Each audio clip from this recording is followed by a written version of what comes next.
Assalamualaikum warahmatullahi wabarakatuh. Perkenalkan, nama saya Anggita Dian Fakirah dengan NPM 10710240007. Untuk video kali ini dari mata kuliah Psikologi Sosial. Nah, untuk pembahasan yang pertama itu bagaimana pemahaman terkait psikologi sosial dan mengapa keilmuan sosiologi perlu menyempurnakan pemahamannya. Jadi, psikologi sosial itu adalah studi ilmiah tentang bagaimana perilaku, pikiran, dan perasaan individu dipengaruhi oleh kehadiran atau interaksi orang lain dalam konteks sosial. Ilmu ini fokus pada dinamika, interaksi sosial, persepsi sosial, pengaruh sosial, dan hubungan antar individu serta kelompok. Psikologi sosial ini membantu menjelaskan mengapa seseorang bereaksi atau berperilaku tertentu dalam situasi maupun sosial tertentu. Misalnya, bagaimana frustasi dalam situasi sosial bisa menimbulkan kemarahan dan perilaku agresif. Dan untuk bagaimana keilmuan sosiologi ini perlu menyempurnakan pemahaman terkait psikologi sosial. Jadi, sosiologi ini bisa kita simpulkan adalah sebagai jembatan penting bagi psikologi sosial ini sendiri, di mana memperkaya pemahaman tentang perilaku manusia dalam konteks sosial yang lebih kompleks, sehingga analisis sosial menjadi lebih terintegrasi dan aplikatif dalam berbagai bidang seperti pendidikan, kesehatan mental, dinamika kelompok, dan kebijakan masyarakat.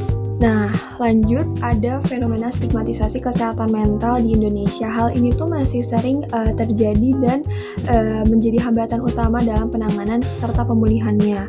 Jadi, stigma ini sendiri itu merupakan label negatif dan kesalahpahaman masyarakat terhadap penyakit mental yang memicu diskriminasi, pengucilan, dan perlakuan tidak manusiawi seperti praktik pemasungan atau pengabaian pasien oleh keluarga dan lingkungan.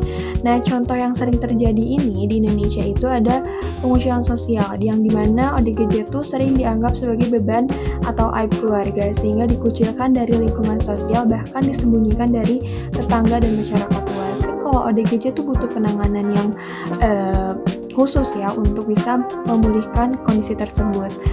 Terus ada yang kedua itu kepercayaan mistis. Sering diasosiasikan gangguan mental dengan kekuatan gaib atau roh jahat, sehingga keluarga lebih memilih membawa pasien ke dukun daripada ke tenaga medis profesional. Indonesia ini masih kental banget sama kebudayaan mistisnya ya. Jadi orang-orang tuh percaya kalau misalnya orang yang suka marah-marah kayak anxiety atau biasa disebut dalam bahasa medisnya anxiety, terus PTSD itu sebagai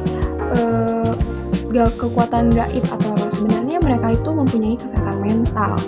Dan yang terakhir itu adalah praktik pemasungan, yang dimana beberapa orang dengan gangguan jiwa masih dipasung oleh keluarga yang ditempatkan yang tidak layak sebagai bentuk pengendalian, atau karena ketidaktahuan ini adalah bentuk diskriminasi fisik yang sangat merugikan kesehatan mental maupun martabat mereka.